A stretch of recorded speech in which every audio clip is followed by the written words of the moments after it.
पाकिस्तान के साबिक कप्तान शाहिद खान अफरीदी ने पाकिस्तान की सिलेक्शन कमेटी के ऊपर बड़े बड़े सवालात उठा दिए हैं कि क्या ये सिलेक्शन कमेटी इस काबिल है कि ये पाकिस्तान की प्लेइंग 11 या पाकिस्तान के स्क्वाड के अंदर जो स्क्वाड प्रिपेयर करती है किसी भी सीरीज के लिए इस काबिल है। तो इसके मुतालिक एक बड़ा बयान जारी हुआ शाहिद खान अफरीदी का। ये सुनना बड़ा जरूरी है कि शाहिद खान अफरीदी का क्या पॉइंट ऑफ व्यू है, शाहिद खान अफरीदी ने क्या कहा और इसके मुतालिक क्या कहना चाहते हैं और वो क्या डिमांड करते हैं। उन्होंने as a Pakistani cricket fan उन्होंने ये डिमांड की है सिलेक्शन कमेटी से और बड़ी रिक्वेस्ट की है। सुने आप सिलेक्शन कमेटी से वो कहते क्या। शाहिद खान अफरीदी बोले कि पहले तो हमारे जो सिलेक्शन कमेटी के अंदर जितने भी मेंबर्स बैठे हुए हैं, ये जो पैनल बैठा हुआ है, इन्होंने अच्छी खासी पाकिस्तान से बड़ी क्रिकेट खेल चुका है। इन्हें अभी तक ये नहीं पता कि किस प्लेयर को किस फॉर्मेट का कप्तान बनाना है और किसे किस फॉर्मेट का कप्तान नहीं बनाना और किन प्लेयरों को किस फॉर्मेट के अंदर रखना है, किस फॉर्मेट के अंदर नहीं रखना। करें सिलेक्शन कमेटी से उन्होंने कहा कि आपने जो बांग्लादेश की हमारी सीरीज हुई रिसेंट जो कि हम हारे, बांग्लादेश जीता हमसे सीरीज 2-1 के साथ, तो आपने उसके अंदर ये किया कि आपने जो ओडीआई फॉर्मेट के अंदर अपने तमाम सीनियर प्लेयर्स को तो पहले कर दिया आपने ड्रॉ, सीनियर प्लेयर्स को, और जूनियर प्लेयर्स को खिलाया।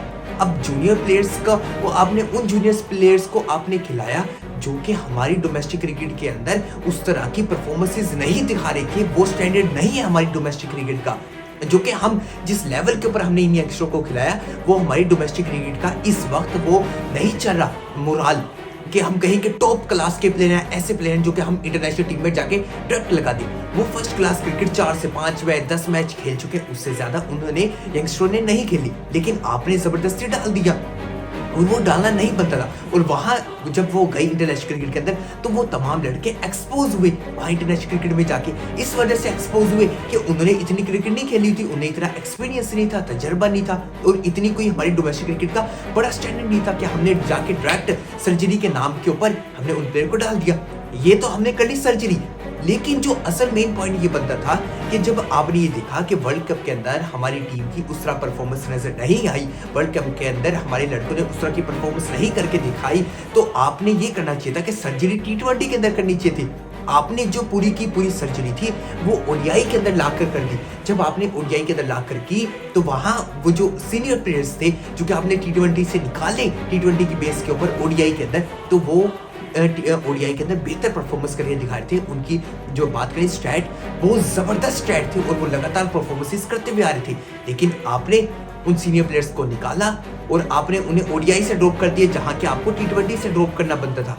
लेकिन आपने ये करके दिखाया, आपने ये काम किया हुआ है कि लेते हैं किसी प्लेयर को कैप पहनाई और आपने बड़ा इजीली इस कैप को बनाया हुआ है पाकिस्तान की टीम को, जो कि ये हमने माजी के अंदर देखा। ये जो कैप है पाकिस्तान टीम की, ये इतनी आसानी से नहीं मिलती। आप लेते हैं हर किसी को कप्तान, जो हर किसी प्लेयर को ये कैप पहना देते हैं, जो कि दरअसल नहीं होना चाहिए। और असल जो सर्जरी होनी चाहिए, फर्स्ट ऑफ ऑल तो इस सिलेक्शन कमेटी की सर्जरी होनी चाहिए। ये है शाहिद खान अफरीदी का बयान। ये अगर हम कहें तो बड़ा इंपॉर्टेंट बयान है, क्योंकि शाहिद खान अफरीदी ने बड़ा एज अ क्रिकेट फैन ये जो अल्फाज बोले हैं ये बड़े मैटर करते हैं। क्योंकि अगर हम देखें तो दरअसल ये बातें सारी की सारी दुरुस्त है। पहली तो ये चीज़ दुरुस्त है कि हमें जहाँ सर्जरी करनी चाहिए थी वहाँ हमने सर्जरी नहीं की, जो कि मेन पॉइंट हमारा मुद्दा बनता था, जो कि मेन ज़रूरी थी। T20 के अंदर आपको सर्जरी करना बनती थी, आपने वहाँ नहीं की, आपने ओडीआई के अंदर की। ऐसी बात बिल्कुल गलत है कि हमने ये देखा कि साहिबजादा फरहान को हम T20 की बेस से ओडीआई के अंदर लेकर आई तो वहाँ मुकम्मली तौर पे फ्लॉप होते हुए नजर आए। एक मैच के अंदर भी साहिबजादा फरहान 50 रन नहीं बना पाई। क्यों नहीं बना पाई? इसी वजह से कि हमने T20 की बेस से लेके आए। और अब गलत ये होगा कि साहिबजादा फरहान जैसे जो प्लेयर एक फॉर्मेट के अंदर परफॉर्मेंस करके दिखा रहे हैं, उससे ये होगा कि साहिबजादा फरहान जो लगातार रिकॉर्ड बनाकर आ रही थी वर्ल्ड कप के अंदर टॉप स्कोर, तो उनके ऊपर इम्पैक्ट पड़ेगा। बंदे की बॉडी लैंग्वेज के ऊपर, जिस प्लेयर की बॉडी लैंग्वेज के ऊपर इम्पैक्ट पड़ेगा, इस वजह से कि वो एक फॉर्मेट के अंदर अपने ऊपर प्रेशर ले लेगा कि मेरी परफॉर्मेंस नजर नहीं आ रही, वो अपनी गेम को चेंज करने की तरफ जाएगा, जो कि उसे नहीं करनी चाहिए गेम चेंज। अभी स्टिल फोकस 1 से 2 साल लगातार लगने देना चाहिए हमें साहिबजादा फरहान को T20 के अंदर। हमने यही गलतियां करते हैं और यही गलतियां हमने T20 के कप्तान सलमान अली आगा के साथ की।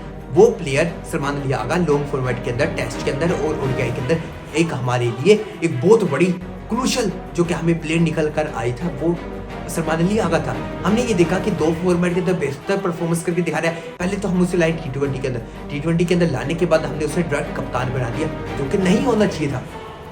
शहीन शाह अफरीदी के मुतालिक हम कहें, आपने ओडीआई का कप्तान बनाया। शहीन शाह अफरीदी को आप पीएसएल की बेस के ऊपर बना सकते थे कप्तान टी20 के अंदर, लेकिन आपने उसे ओडीआई के अंदर बनाया, जो कि इतना तजर्बा नहीं था शहीन शाह अफरीदी के पास। शहीन शाह अफरीदी की कैप्टनसी के अंदर भी बहुत बड़े बड़े कोलैप्सेस नजर आए, ब्लंडर नजर आए, जो कि वाज़े तौर पे नजर आए। और ये भी इस वक्त अगर हम कहें तो बड़ा इंपॉर्टेंट हो चुका है इस पाकिस्तान हमारी क्रिकेट के अंदर कि हम प्लेयरों को एक परफॉर्मेंस की बेस के ऊपर हम उसे बाकी मैचेस कराते हैं और बाकी फॉर्मेट के अंदर लेकर चले जाते हैं, जो कि नहीं होना चाहिए।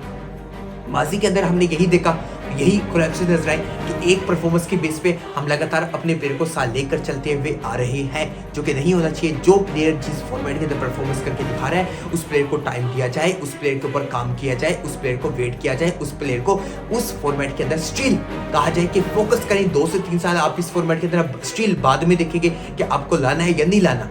जब हम एट द फर्स्ट टाइम एक ने परफॉर्मेंस करके दिखाई वर्ल्ड कप के अंदर नजर आई, हमने साइद फरहान को ओडीआई के अंदर लेकर आए, तो ये गलतियां ना करें तो बेहतर होगा। अभी से हमने अगर ये माइंड बनाना है कि वर्ल्ड कप की तैयारियां करनी है, तो स्टिल उन प्लेयर को साथ लेकर जाएं, सीनियर प्लेयर्स को लगातार सीरीजें खिलाएं, मैचेस खिलाएं, ताकि उन्हें पता लगे क्या क्या हमारी वीकनेस क्या है।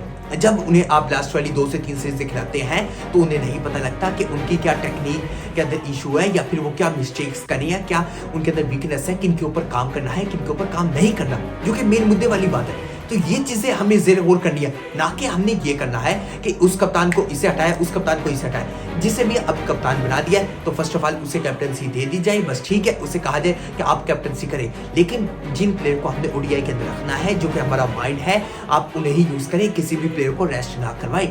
जितनी बड़ी से बड़ी टीम है प्रिपेयर करती है इन लॉन्ग टर्म के लिए, तो वो अपने प्लेयर को साथ लेकर चलती है, ना कि रेस्ट हट वक्त करवाया जाता है। रेस्ट तो उन्हें करवाया जाता है जिनके पास परफॉर्मेंसेस की बेस हो। हमारे लड़कों के पास तो परफॉर्मेंसेस ही नहीं है। कौन सी परफॉर्मेंस है जिसकी साइड ज़्यादा फरहान को ओडीआई के अंदर लेकर आई, तो ये गलतियां ना करें तो बेहतर होगा। अभी से हमने अगर ये माइंड बनाना है कि वर्ल्ड कप की तैयारियां करनी है, तो स्टिल उन प्लेयर को साथ लेकर जाएं, सीनियर प्लेयर्स को लगातार सीरीजें खिलाएं, मैचेस खिलाएं, ताकि उन्हें पता लगे क्या क्या हमारी वीकनेस क्या है। जब उन्हें आप लास्ट वाली 2 से 3 सीरीजें खिलाते हैं तो उन्हें नहीं पता लगता कि उनकी क्या टेक्निक के अंदर इशू है, या फिर वो क्या मिस्टेक्स करें, या क्या उनके अंदर वीकनेस है, किन के ऊपर काम करना है, किन के ऊपर काम नहीं करना, जो कि मेन मुद्दे वाली बात है। तो ये चीजें हमें ज़ेर गौर करनी है, ना कि हमने ये करना है कि उस कप्तान को इसे हटाया, उस कप्तान को इसे हटाया। जिसे भी अब कप्तान बना दिया तो फर्स्ट ऑफ ऑल उसे कैप्टनसी दे दी जाए, बस ठीक है, उसे कहा जाए कि आप कैप्टनसी करें। लेकिन जिन प्लेयर को हमने ओडीआई के अंदर रखना है, जो कि हमारा माइंड है, आप उन्हें ही यूज करें, किसी भी प्लेयर को रेस्ट ना करवाएं। जितनी बड़ी से बड़ी टीम है प्रिपेयर करती है इन लॉन्ग टर्म के लिए, तो वो अपने प्लेयर को साथ लेकर चलती है, ना कि रेस्ट हट वक्त करवाया जाता है। रेस्ट तो उन्हें करवाया जाता है जिनके पास परफॉर्मेंसेस की बेस हो। हमारे लड़कों के पास तो परफॉर्मेंसेस ही नहीं है। कौन सी परफॉर्मेंस है जिसकी बेस पे हम कहें कि आप रेस्ट कर लें, कि आपको अभी तो सीखने का प्रोसेस खत्म हो चुका है, आप अभी तो बेहतर कर चुके हैं। बेहतर ये तो अभी हमने की नहीं, बेहतर तो अब हमने करना है स्टार्ट से। हमें स्टार्ट से लेके एंड तक तो इंप्रूवमेंट की जरूरत है। तो ये चीज़ें बड़ी नोटेबल है और ये चीज़ें बड़ी ज़रूरी है। मिलता हूँ आपसे अगली वीडियो में, तब तक